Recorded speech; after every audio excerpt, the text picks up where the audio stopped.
كل سنة وانتم طيبين. هنعمل النهاردة رموش الست او عيون الشهد. هنعملها بطريقة سهلة وبسيطة. هي حلوة من الحلويات الشرقية الجميلة والسهلة، طعمها بيكون مميز جدا وبتكون مرملة ودايبة وطرية وشاربة الشربات وطعمها بجد تحفة. هنعملها بمقادير مظبوطة جدا. ولو اول مرة تشوفوني، انا اسمي فاطمة ودي قناتي. ياريت متنسيش تحطي لايك للفيديو واشتراك في القناة وتفعلي الجرس عشان يوصلك كل جديد. في الاول هنبدأ في تجهيز الشربات. والشربات عبارة عن كوباية ونص من السكر، هنزل عليهم بكوباية ونص من المية، يعني كمية السكر بتكون قد كمية المية. وهضيف عليهم عصرة من الليمونة او معلقة كبيرة من عصير الليمون. تمام كده. بعد كده هرفعه على نار عالية، واول ما يبدأ يغلي ويعدي كده 10 دقايق ههدي النار عليه وهنزل بباكت من الفانيليا وهسيبه كمان 5 دقايق. بعد كده هطفي عليه وهركنه على جنب. نبدأ بقى في تجهيز العجينة. اول حاجة هضيف نص كوباية من الزبدة، وزنها بيكون 100 جرام وتكون طرية وكمان بدرجة حرارة الغرفة. وضفت عليها ربع كوباية من الزيت وزنها 50 جرام، اي نوع زيت موجود عندك. وضفت عليهم نص كوباية من السكر البودرة وزنهم 100 جرام. وهجيب الاسباتيلا وهضرب الزبدة مع السكر كويس قوي لحد ما يندمجوا مع بعض كويس. وممكن كمان تستخدمي المضرب الكهربائي لو حابة توفري الوقت. انا عشان الوقت جبت كده المضرب الكهرباء وفضلت ان انا اضرب فيهم لحد لونها ما يبقى فاتح وتبيض، وكمان يبقى قوامها كريمي بالشكل اللي انتوا هتشوفوه كده. كده خلاص بقى لونها فاتح وقوامها كريمي. هبدأ بقى انزل عليه ببيضة كاملة، وهناخد بياض البيضة التانية وهاخد صفار البيضة هغطيها علشان ما تنشفش مننا، وهنسيبها جنبنا. هنبقى ندهن بيها وش رموش الست في الاخر. تمام. بعد كده هنزل عليه بفانيليا، ولو عندك فانيليا سايلة ممكن تستخدميها عادي عشان تقضي على زفارة البيض. هنقلب البيض مع الخليط الزبدة لغاية كده ما ينسجم كويس قوي مع بعضه. هنقلب البيض مع الخليط، هتحس ان الخليط كده بيفصل منك عادي، ضربي فيه. بنفضل نضرب فيه كده لغاية ما يختلط ويبقى بالشكل دوت كده. تمام. بعد كده هنزل عليه بنص كوباية من دقيق السميد اللي هو دقيق البسبوسة العادي وزنه 100 جرام. بعد كده بحط عليه نص معلقة من البيكنج باودر ورشة صغيرة من الملح ومعلقتين كبار من جوز الهند الناعم. تمام. بعد كده هضيف عليه كوبايتين الاول كده، كوبايتين من الدقيق. وهنخل الدقيق بالشكل دوت كده، وهبدأ ان انا اخلط الدقيق مع المواد السايلة. جبت الاسباتيلا وقلبت لحد ما الدقيق ينسجم مع العجينة وكمان يختفي تماما. فشلت بقى الاسباتيلا وقلبت بايديا احسن علشان ندمجها اسرع ونحس كمان بقوام العجينة. اهم حاجة انك ما تقلبيش فيها كتير ولا تعجنيها اصلا، يدوب اول كده ما الدقيق يختفي تشيلي ايدك تماما. احنا بس كده بنشربها الدقيق كده حاجة بسيطة، بنلمها بس كده بالدقيق مش بنعجن. تمام.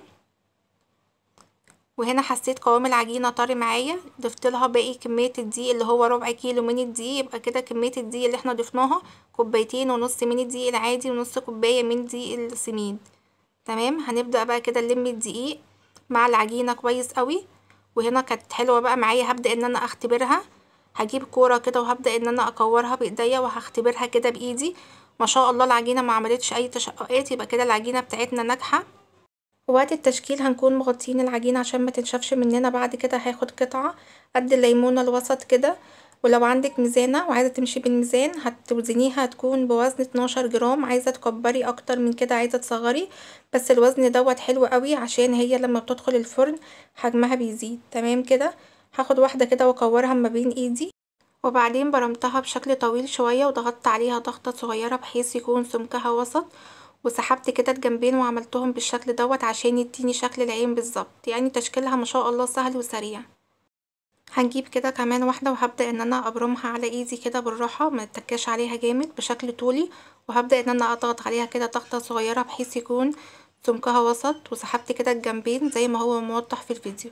تمام. وبحطهم كده في صاج. الصاج ده مش مدهون اي مادة دهنية خالص.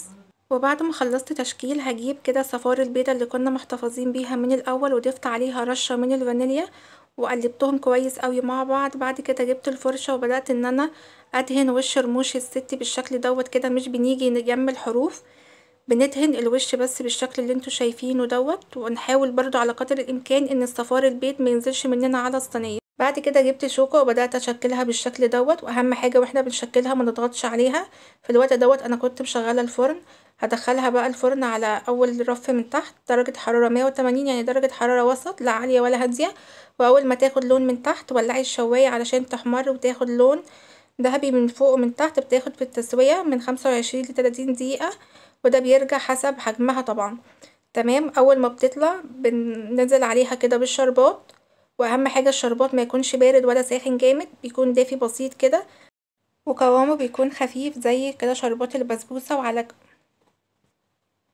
وقوامه بيكون خفيف زي شربات البسبوسة.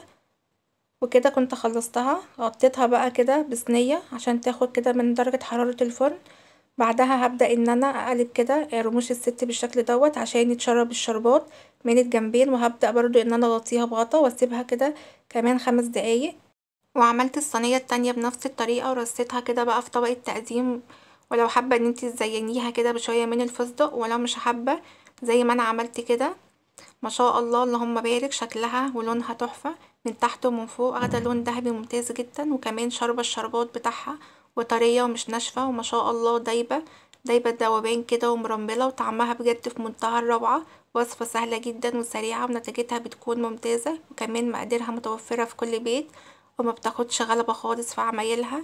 اتمنى تجربيها وتقولي لي رأيك في الكومنتات. ولو وصلتي معايا لغاية هنا ياريت بقى متنسيش الاشتراك في القناة.